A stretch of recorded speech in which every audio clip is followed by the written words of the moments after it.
So today I've been working on the Allegro Giocoso part of It Ain't Necessarily So. This part for me now, I went over it today and kind of found out that I'm quite familiar with the notes and everything.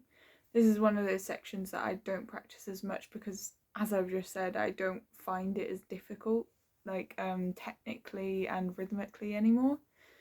Although it goes into a different time signature, it has changes between low and high positions. It's just not something that I find that difficult anymore. I say that and then I'll mess it up, but I just compared to everything else, it's not so much of a problem section for me anymore. But what is quite interesting and what I do need to kind of work on through this week is how I'm going to kind of phrase it, how I'm going to use dynamics and accents to make this part really stand out. As I've mentioned in the past, this is quite full of accents and staccato in every single bar of this section.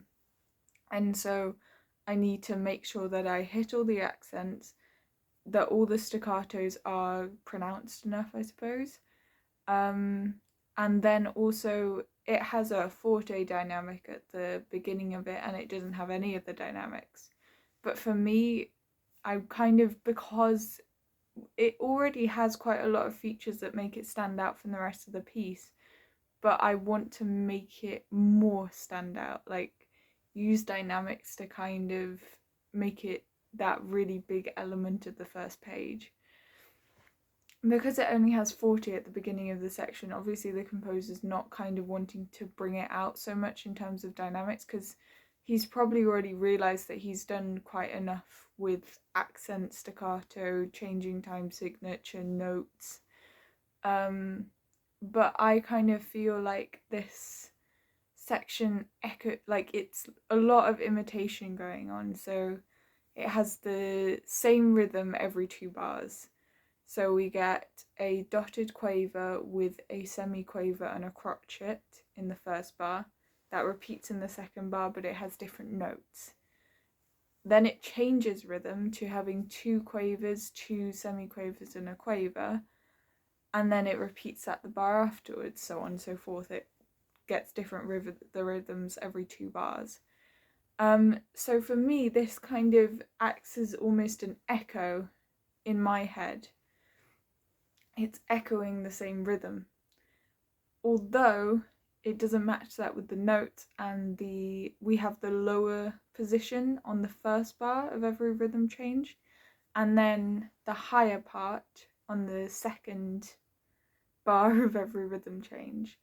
So it's a toss-up now between, do I want to kind of have the dynamics echo the same rhythm, so get a really loud bar to begin with and then the second bar you go quieter, or do we want a quieter at the beginning and a louder at the second, because the notes show that kind of that higher position that sometimes can be used as a more dynamic standout feature of a piece.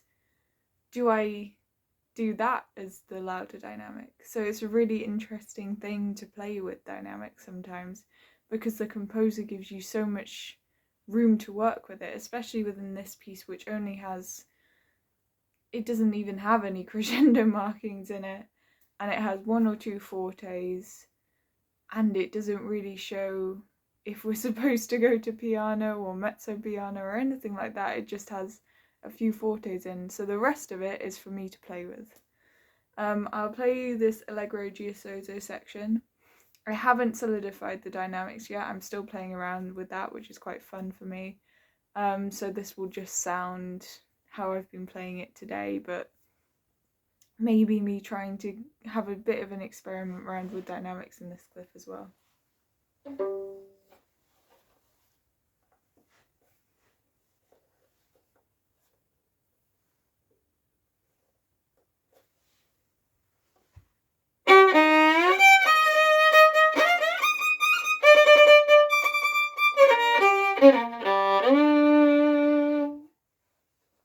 Just like that.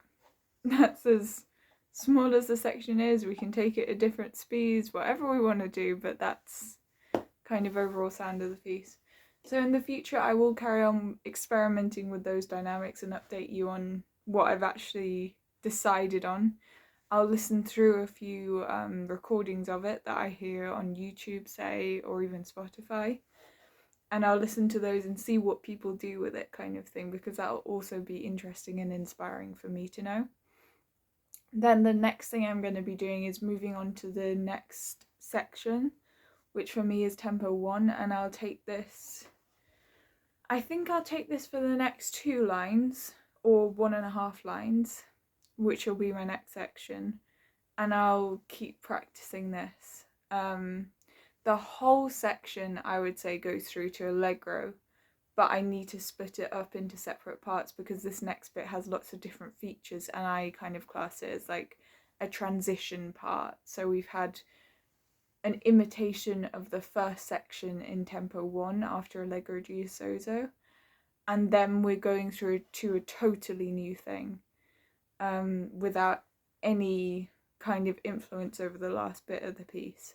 So I'll be looking at that and seeing what I can do in terms of dynamics, making sure all the techniques there. We've got some double stop passages coming up, and this next bit, tempo 1, is a lot to do with intonation and hitting the right notes and shifting between positions. So that's always quite a challenge, but it also can be really, really interesting of what you can do with that. So that's what I'll be working on over the next week. Thanks, guys. Bye.